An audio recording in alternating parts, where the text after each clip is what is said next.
di ko sàkk bu baax ci yéen ñu delloo leen kàddu gi rek ñu jël lu tolloog ñett ba ñeent ba juróomi question yoo xam ne kilifa yi fi toog dinañ ci tontu waaye it muy laaj yoo xam ne du génn cadre waxtaan wi nu fi waxtaane mooy ci rapport Cour des comptes ci noonu lay jébbalewaat kàddu gi soxna si mu jàkkaarloog yéen ngeen jox ko laaj yi ngeen soxla soxna si vous avez la parole. Alors nous allons passer à la partie questions-réponses et pour cette partie s'il vous plaît chers confrères, avant de poser votre question nous vous prions de bien vouloir vous présenter en précisant votre nom et l'organe que vous représentez.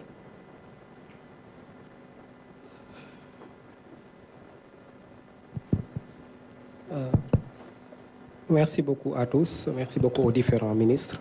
Mes questions sont, je m'appelle Demba Dieng, journaliste au service économie du quotidien national Le Soleil. Mes questions sont particulièrement adressées à Monsieur le ministre des Finances, Cheikh Diba. La première est celle-ci. Elle concerne la mobilisation des ressources publiques. D'abord, maintenant, quelles sont les astuces du gouvernement pour mobiliser davantage les financements et mettre en œuvre les programmes publics dans un contexte où sa signature semble entamée par la vérité des chiffres et l'état des finances publiques? Merci. Une question par journaliste. S'il vous plaît, une seule question. S'il vous plaît, une question par journaliste. Merci.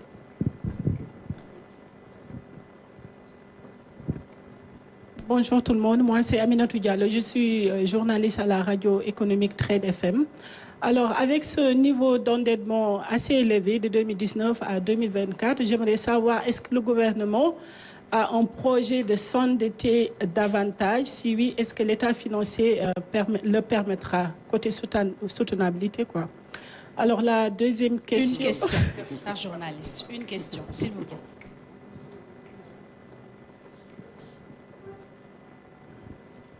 Bonjour, Maguette Sey, Walf Quotidien. Je m'adresse au ministre de la Justice. Tout à l'heure, vous avez indiqué qu'il y a des ministres qui seront poursuivis, d'anciens ministres, des directeurs généraux. Est-ce qu'on peut avoir une idée de la liste de personnes qui seront incriminées?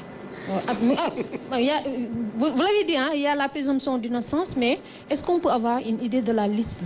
Est-ce que aussi il y a des noms, on peut avoir des noms, si oui ou pas? Mais on aimerait avoir une idée des personnes qui pourraient être poursuivies quand même. Merci. Alors, est-ce qu'on ne devrait pas répondre aux 3 questions et faire une deuxième série? Ne faudrait-il pas poser 5 questions? Ok. D'accord. Alors, Sénégal, pays de la Teranga, on va laisser la presse internationale poser sa question.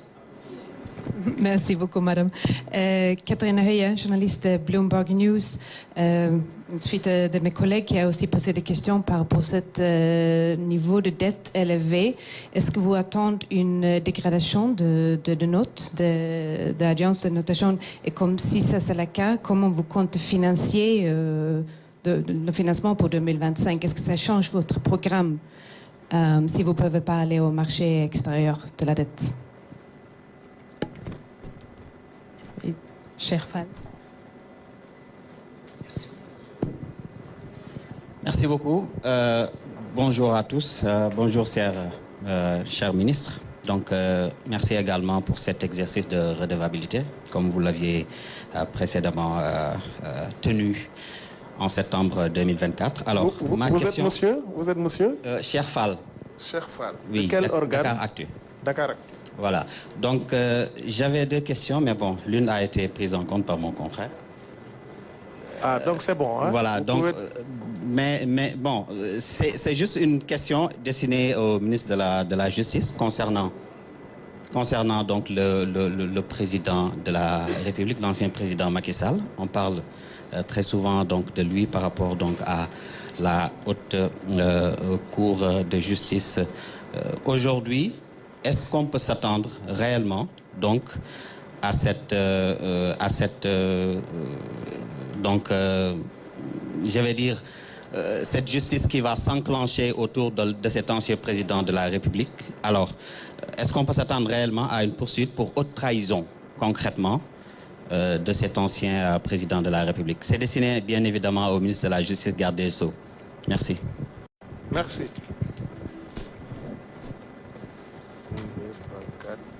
Nous avons 5 questions. Oui, donc nous allons donner tour à tour la parole à Monsieur Cheikh Diba pour la première question de Monsieur Demba Dieng. Voilà, allez-y, monsieur.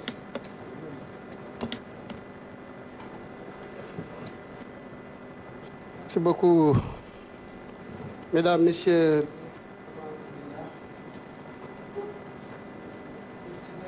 Du quotidien Le Soleil a posé une question relativement à la mobilisation des ressources, je suppose internes, mais aussi à notre capacité de mobiliser des ressources externes, compte tenu véritablement des implications de cet exercice.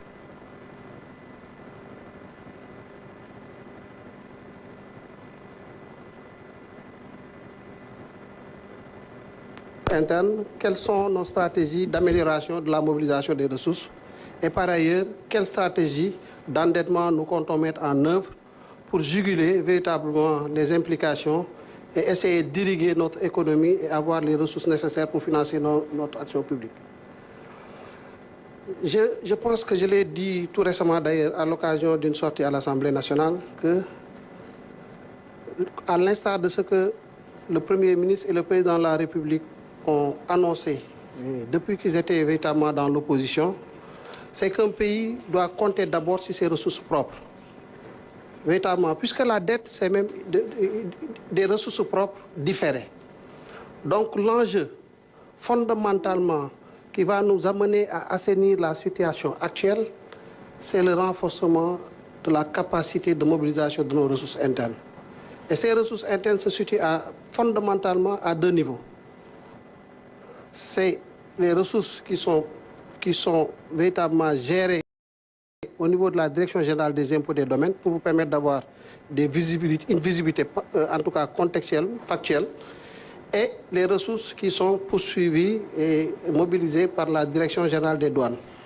Et de manière subsidiaire, la Direction de la comptabilité publique qui encaisse des ressources par constatation, étant entendu que son rôle, c'est véritablement de travailler à enregistrer les transactions dans le secteur public.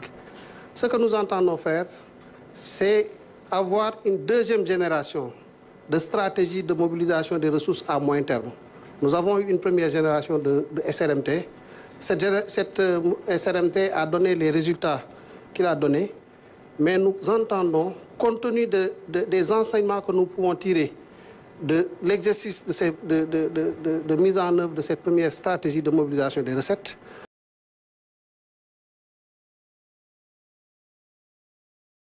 porter à un autre niveau. La première des actions que nous entendons mettre en place, c'est une réforme du Code général des impôts. Ça, je pense que c'est clair, on l'a dit. Pourquoi réformer le Code général des impôts? Voyez-vous, le Code général des impôts actuel du Sénégal, qui est une loi de 2012, est une réforme, une somme de réformes des codes antérieurs, c'est-à-dire que des codes qui datent des années 76, vers la fin des années 76, début des années 80.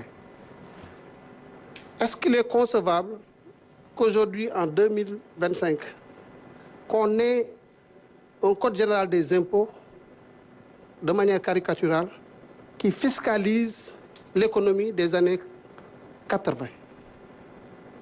Manifestement, il y a un déphasage. Et donc, si nous voulons véritablement être dans l'air du temps, si nous voulons capter véritablement les niches de recettes que nous pouvons retrouver dans l'économie moderne, qui est une économie numérique, qui est une économie de télécommunications, qui est une économie basée sur des ressources naturelles que nous avons, mais il nous faut réinventer un nouveau Code général des impôts. Et nous avons aujourd'hui stabilisé les termes de référence, élaboré une lettre de mission adressée au Premier ministre qui a donné avec ses équipes toutes les orientations requises afin que la Direction générale des impôts puisse dérouler cette nouvelle réforme du Code général des impôts. Et l'innovation cette année, c'est de dire qu'il n'est plus question et ça je l'ai souvent répété à certains acteurs avec qui nous interagissons, il n'est plus question que l'administration, que la Direction générale des impôts et des domaines, quoique constituée d'experts en matière fiscale, s'enferment dans les locaux du bloc fiscal et nous viennent avec un code qu'ils ont élaboré dans un français, un droit limpide, bien rédigé, plus ou moins même simple. Non. Certainement, il nous aiderait à procéder à une bonne modélisation juste des aspects juridiques de notre code, mais il manquerait de vigilance pour des raisons qu'on pourrait accepter. Pour la plupart, nos administrations fiscales sont constituées de juristes qui sont très brillants, mais le juriste, son métier, ce n'est pas aussi d'appréhender le secteur du numérique. Le juriste, il peut être très brillant, le fiscaliste peut être très brillant dans la modélisation de la norme fiscale, mais il peut méconnaître les enjeux que l'on peut retrouver dans le secteur des télécommunications, des secteurs des mines, ainsi de suite. C'est pourquoi nous avons dit que l'innovation de la définition de la norme cette fois-ci, c'est que tous ces acteurs-là seront impliqués de façon à avoir une assiette qui rend davantage compte et de manière assez fidèle des réalités du secteur et permettre maintenant à nos administrations fiscales de pouvoir procéder à une bonne normalisation, une bonne modélisation au plan juridique de cette matière-là. Ça, c'est un enjeu majeur parce que ça devra nous permettre de réussir cet exercice-là d'élargissement de l'assiette fiscale. Ça, c'est du point de vue normatif. Mais de notre point de vue, l'élargissement de l'assiette répond aussi à des velléités de digitalisation. Nos administrations ont fait beaucoup d'efforts ces dernières années. La Direction générale des douanes notamment, tout le monde connaît le Gaïndé, tout le monde connaît véritablement tous les efforts qui ont été faits. Tout le monde connaît tous les efforts qui ont été faits au niveau de la Direction générale des impôts et des domaines pour automatiser les procédures, mais il reste encore du chemin à faire. L'interopérabilité, véritablement, des plateformes qu'on peut retrouver à la douane, au budget, au trésor, et ainsi de suite, devrait nous permettre de dénicher des entités économiques qui étaient dans le secteur informel et de pouvoir les amener à travers même nos centres de gestion agréés à un meilleur formalisme afin de contribuer davantage à l'effort de mobilisation de nos recettes. Il y a aussi les efforts de facturation électronique. Nous sommes dans un univers aujourd'hui moderne. Dans les pays avancés, nous avons des méthodes qui permettent, quel que soit le lieu où l'opération et une transaction est opérée, qu'on puisse, à travers d'autres acteurs qui sont connus, qu'on puisse capter ces transactions-là et voir quelle est la part de contribution à l'effort de construction nationale qui pourrait être captée à travers ces mesures. Ce n'est pas tout. Nous entendons aussi réformer tous les codes spécifiques qui traitent de certains secteurs dans un souci d'améliorer un peu le contenu dans ces secteurs-là. Pensons au code des investissements qui accorde beaucoup d'exonérations aux entités et acteurs économiques. C'est louable, c'est pour promouvoir l'emploi, c'est pour promouvoir l'investissement privé, c'est pour promouvoir d'autres réalités, la constitution de réserves de change pour la Banque centrale, ainsi de suite. Donc, c'est des objectifs économiques louables qui sont derrière. Mais est-ce que les codes tels qu'ils sont aujourd'hui formalisés nous permettent d'atteindre ces objectifs-là? Se pose la question donc de l'efficacité des codes de l'investissement, des codes pétroliers, miniers, ainsi de suite. Il y a un effort à faire à ce niveau et nous entendons le faire. L'objectif qui est derrière cela, c'est d'améliorer notre effort de dépenses fiscales. Est-ce qu'on peut arriver au même objectif en consentant le moins d'exonération possible? Parce qu'il est important, quand on veut animer une économie, un taux de croissance, mais à un effort budgétaire, quand on veut que le taux de croissance se ressente dans le panier de la ménagère, il n'y a pas de secret. C'est qu'il faut faire en sorte que ces secteurs-là qui portent la croissance ne soient pas totalement défiscalisés. Si ces secteurs sont défiscalisés, qu'est-ce que cela entraînerait?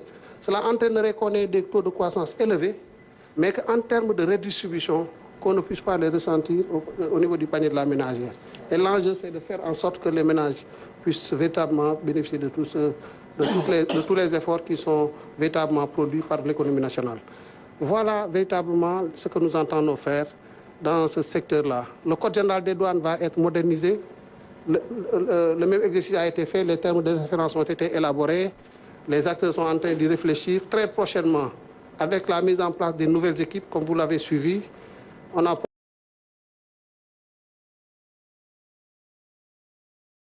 porté de nouvelles personnes aussi à la tête de ces institutions.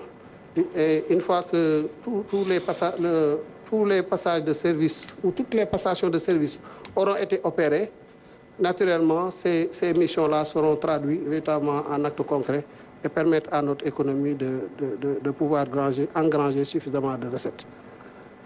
Nous avons une initiative encore dans le domaine, dans le secteur douanier, c'est la traçabilité des produits. Il faut qu'on aille dans ce sens-là. Il faut que les produits qui entrent au Sénégal soient retracés à travers le territoire national. Parce que des fois, on peut déclarer un produit qui doit ressortir sous forme de réexportation, mais qu'on retrouve après sur le marché local et qui passe sans véritablement payer la contribution nécessaire au plan douanier. Voilà, en tout cas, sur la mobilisation des ressources internes, tous les efforts que nous entendons consolider pour pouvoir atteindre les objectifs que les autorités ont fixés au ministère des Finances et du Budget. Sur la question de l'endettement, je pense que très rapidement, la vision Sénégal 2050 apporte une réponse assez claire. C'est que aussi on ne pourra pas continuer à tout reposer sur le secteur public. L'économie, c'est vrai, c'est un secteur public fort, mais surtout en termes de régulation, en termes d'accompagnement. Ce qui fait l'économie, c'est le secteur privé. C'est au secteur privé de créer les emplois, c'est au secteur privé de créer de la ressource, de la valeur. Et donc, il faut qu'on arrive à transformer notre budget en une véritable opportunité pour le secteur privé et permettre à ce secteur privé-là d'avoir une assise solide pour pouvoir se projeter et capter d'autres réalités économiques à travers certainement le territoire national, à travers l'environnement régional, mais aussi à pouvoir compétir en termes d'efficacité et à capter toutes les opportunités qui s'offrent, même sur le plan international. C'est bien possible, nous avons ce qu'il faut, nous avons les opportunités, nous avons véritablement la matière grise pour le faire, mais il faut qu'on ait de l'audace et il faut qu'on arrive à transformer cette économie-là et à permettre à ce que ce secteur privé, dans un horizon temporel très rapide, d'ici à la fin du premier quinquennat, que nous puissions transformer l'apport du secteur privé d'une contribution très faible sur les 3/3 de contribution au secteur de l'économie publique, qu'on puisse arriver à un secteur privé qui contribue à hauteur de 1/3 au moins et laisser les 2 autres tiers au secteur public. Voilà ce que nous entendons faire. Mais sur la dette, les opportunités que nous entendons saisir s'inscrivent dans le cadre de ce qu'on appelle la gestion active de la dette.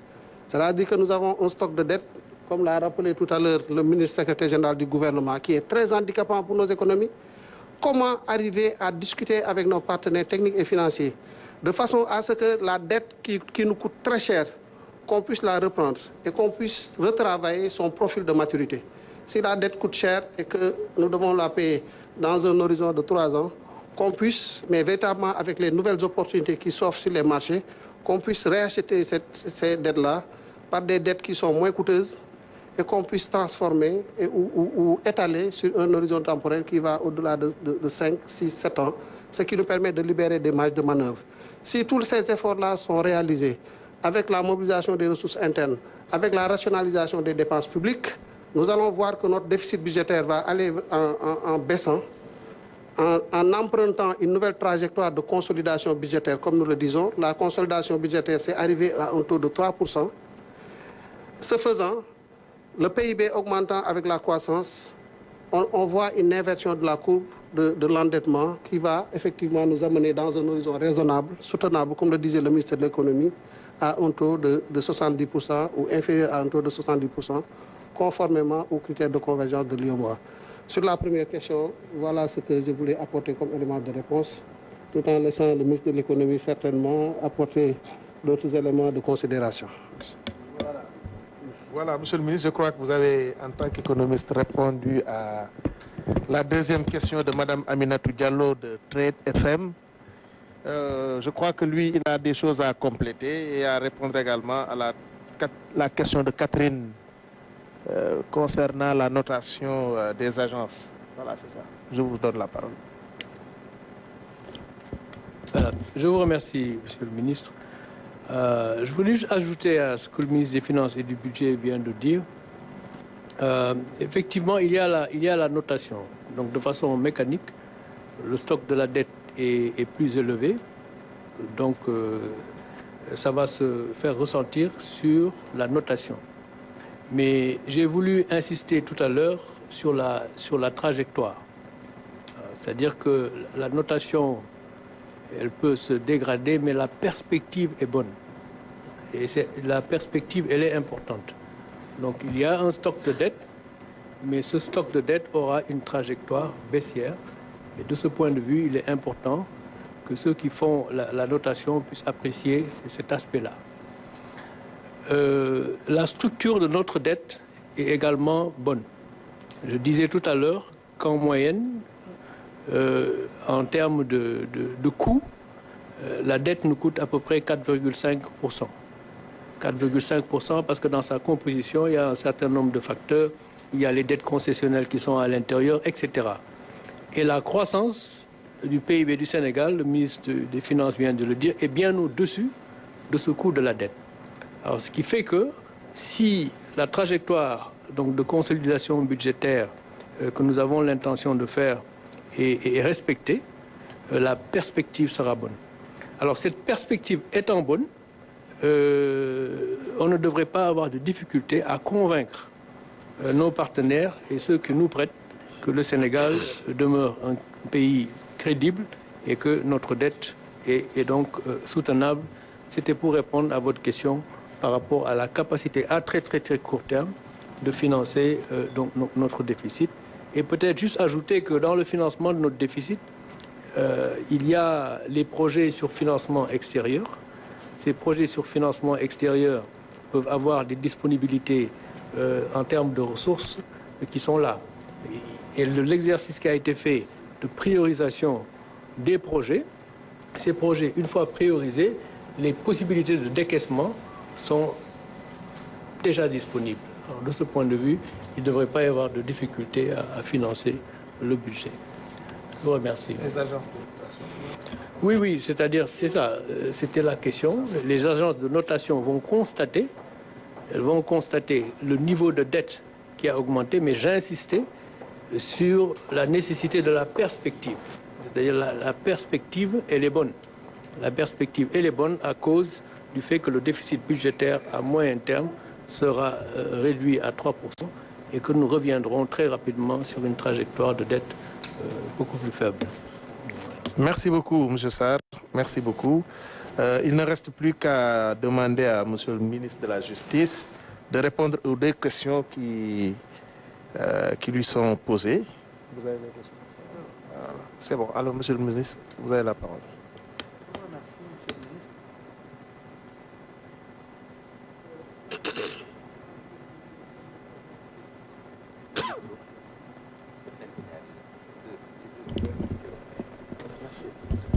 Merci. La première question qui m'a été posée est celle de savoir s'il est possible d'avoir l'identité des ministres et DG susceptibles de faire l'objet de poursuites. Vous savez, si j'ai tenu à citer la qualité des personnes susceptibles de faire l'objet de poursuites, c'est sur le fondement du rapport de la Cour des comptes. La Cour des comptes a décrit des faits susceptibles de revêtir une qualification pénale. Il y a eu effectivement des malversations qui ont été commises, qui sont présumées avoir été commises, et ces malversations ont été bien décrites et le montant dissipé ou les montants dissipés bien spécifiés. Le problème qui se pose est surtout de savoir qui sont susceptibles, de par leur position, de par la nature des faits dont il est question, qui sont susceptibles d'avoir commis ce genre de malversation. Et la nature de ces infractions, la position des personnes susceptibles d'avoir commis les dites malversations ne peuvent être, à la lumière des faits qui nous ont été livrés par la Cour des comptes dans son rapport, que d'anciens ministres. Pourquoi? Parce que la gestion auditée, ou les gestions auditées, c'est de 2019 au 31 mars 2024. Et de ce point de vue, les ministres qui pourraient être mis en cause ne peuvent être que des ministres qui ont eu à exercer leurs fonctions ministérielles durant cette période. C'est aussi simple que ça. Ensuite, il y a des directeurs généraux durant la même période, des comptables, des gestionnaires et d'autres particuliers sans autre précision. Donc, la question est aussi simple. Et le rapport a été publié hier. Que je sois aujourd'hui en mesure de vous dire que tel et tel pourrait être poursuivi, c'est tout simplement me lancer dans une entreprise, dans une sorte d'aventure, c'est-à-dire une entreprise dont on connaît le début, mais dont on ignore la fin. Et ce n'est nullement dans mes intentions. Je ne fais pas du tout de la divination. Cela dit, il a été également question de la question de savoir s'il faut s'attendre à une poursuite pour haute trahison. Que je sache, les infractions que j'ai évoquées tout à l'heure et que peuvent revêtir les faits qui ont été dénoncés par la Cour des comptes, qui ont été retracés par la Cour des comptes, que je sache, le délit de haute trahison n'a pas été évoqué. Parce que moi, j'ai eu à évoquer surtout le blanchiment, le faux en écriture, faux en informatique, détournement de deniers publics, escroquerie portant sur des deniers publics, blanchiment d'argent, enrichissement illicite, complicité et recel de ses chefs. Il est vrai que nous sommes dans une dynamique d'enquête. Et une dynamique d'enquête peut aboutir n'importe où. C'est dire donc que, encore une fois, rien n'est exclu. Nous sommes là pour faire toute la lumière sur des faits nébuleux qui ont causé un grave préjudice à notre économie, à notre pays, à notre collectivité. Dire que les faits que nous recherchons vont concerner telle personne ou telle autre personne, vont revêtir telle forme ou telle autre forme, c'est-à-dire pourrait effectivement conduire à l'arrestation ou aux poursuites de tel, je ne pense pas être en mesure de le faire et je n'ai nulle envie d'entrer dans des considérations que je ne maîtrise guère. su may lay tontu léegi si li nga ma laaj si laaj bu jiitu bi ngay wax ni ndax mën naa la wax yan ministre ak yan DG ñoom la ñu war a topp su ma tontu woon si sa laaj bi si anam yi ngay xaar su boobaa nga war ma jàppee luxuskat ndaxte fi ma nekk nii moo di dama ñëw Cour des comptes def benn rapport wax ni def nañ nangam def nañ nangam def nañ nangam leeral ko lool ni nangam yooyu ñu def jalgati nañ nangami milliards yooyu li ma leen wax moo di ñi nga xamee ni anam yi nga xamee ni moom la ñu saytoo mbir mi waxe ko noonu ñi nga xamee ni ñii ñoo ko mën a def mooy ñii maanaam ay ministre yu fi nekkoon ndaxte jamono jooju ñuy wax moom mooy gestion wu de 2019 au 31 mars 2024 maanaam ministre DG comptable gestionnaire ñoo xamee ni ñii ci jamono yooyu ñoom ñoo nekkoon ci place yi nga xamee ni foofu la ñu nemmeekoo jalgati yooyu ñuy wax donc ñooñu dañ leen di saytu te su ma la waxoon tey jii diw ak diw la nga war maa ragal ndax man mi dañuy soog a tàmbali rek am yéene ubbi enquête boo xamee ni bii sax tàmbaleegul donc su boobaa su ma la waxee ni diw ak diw la nga war maa tam dëmm sax su la neexee voilà bon li ñu wax ni ma aussi ndax war naa mën a ndax mën nañoo war a topp kenn pour haute trahison si infraction yi ma wax léegi yaakaaruma ni wax naa fi lu jëm si haute trahison infraction yi ma leen limal moom mooy faux en écriture faux en informatique détournement de deniers publics escroquerie portant sur des deniers publics blanchiment d'argent et enrichissement illicite complicité de ses chefs maanaam ñi nga xamee ni ñi ñoom ñoo nekkoon si palace yoo xamee ni war nañoo mën a laale ci li nga xamee ni lii moom la Cour des comptes saytu léegi nag enquête la enquête man xam naa si sama carrière ni di nga tàmbali benn enquête boo xamee ni lii ngay wër gis si loo xamee ni taxul woon a jóg moo tax su ma la waxee ni lii la ñuy saytu moom mooy ñi nga xamee ni Cour des comptes leeral na mbir mi nit ñi nga xamee ni def nañu jëfin yi nga xamee ni ay jalgati la si anam yii lañ ko defee te lii la luubal nañ loo xamee ni ay milliards yoo xamee ni lim bi itam wax nañ ko léegi liggéey bi nga xamee dañ koy def ñoom yombalal nañu ko loolu la ñuy toppat seet ñi nga xamee ni ñan ñoo nekkoon si ay palace yoo xamee ni war na leen mën a may ñu def lii nga xamee ni lii tey jii moom la ñuy tawat war a di saytu ñan ñoo ko def su topp leen ak teg leen njaru yoon jaadoo ñu def ko te jàpp naa ni mbir mi tëdd na tëdd boo xamee ni bii jéggi dayoo boo xamee ni bii ñooñu dinañ leen seet ba ca war te képp koo xamee ni laale nañ ci dinañ ko seet ba mu leer ñu naññ ni kii war na cee mën a laale te dinañ ko topp te su boobaa comme ni ma ko waxee léegi lépp li nga xam ne yoon daf ko may si àqam ak yelleef ñu sàmmoonteeg loolu waaye du tere képp koo xamee ni kii war nga mën a leeral mbir yi war nañ la cee mën a topp dinañ la ci topp bu leer nañ te su waree yaru yoon it yoon moo koy dogal loolu laa amoon si la leen di wax maa ngi leen di sant di leen gërëm jërëjëf. Voilà, nous allons donc avant